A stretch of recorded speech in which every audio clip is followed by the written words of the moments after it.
Acute viral rhinitis क्या होता है बता दूं।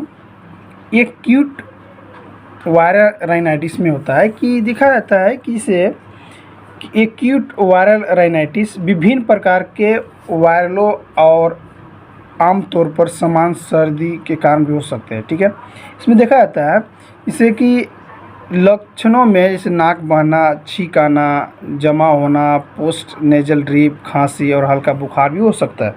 ठीक है, इसमें देखा जाता है कि डिंगजेस्टेटस जैसे ऑक्सीटोमेटाजोलिन या फेनिएफ्रिन को नेजल स्प्रे के रूप में या स्पोड्रेफ्रिन मुंह से लेने से नाक में बहावट में राहत मिल सकती है।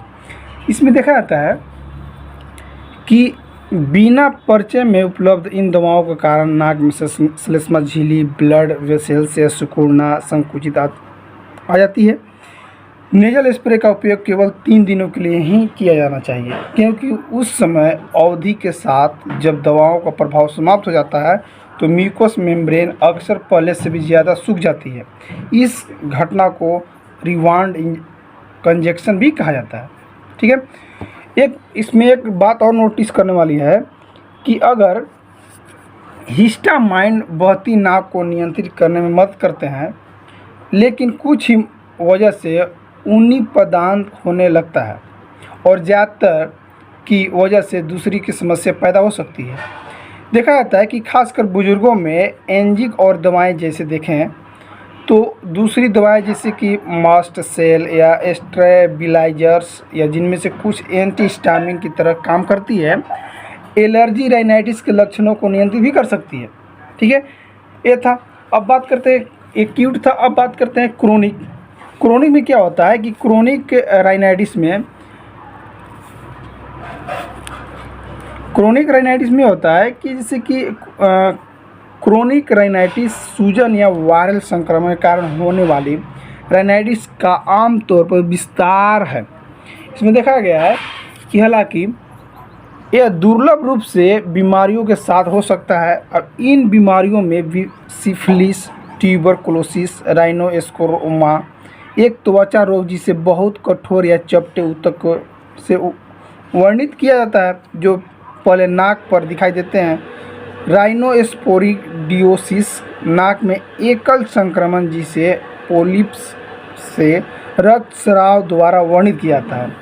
इसमें ये भी देखा जाता है जैसे कि लीशामियानियासिस या ब्लास्टोमाइकोसिस या हिस्टोप्लाज्मिया और लेप्रोसी भी हो सकते हैं आपको।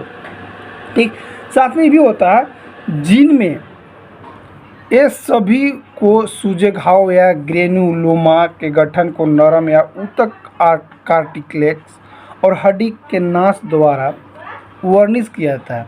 कम आर्द्रता और वायुजनित जलन दोनों को परिणामस्वरूप क्रोनिक राइनाइटिस हो सकता है।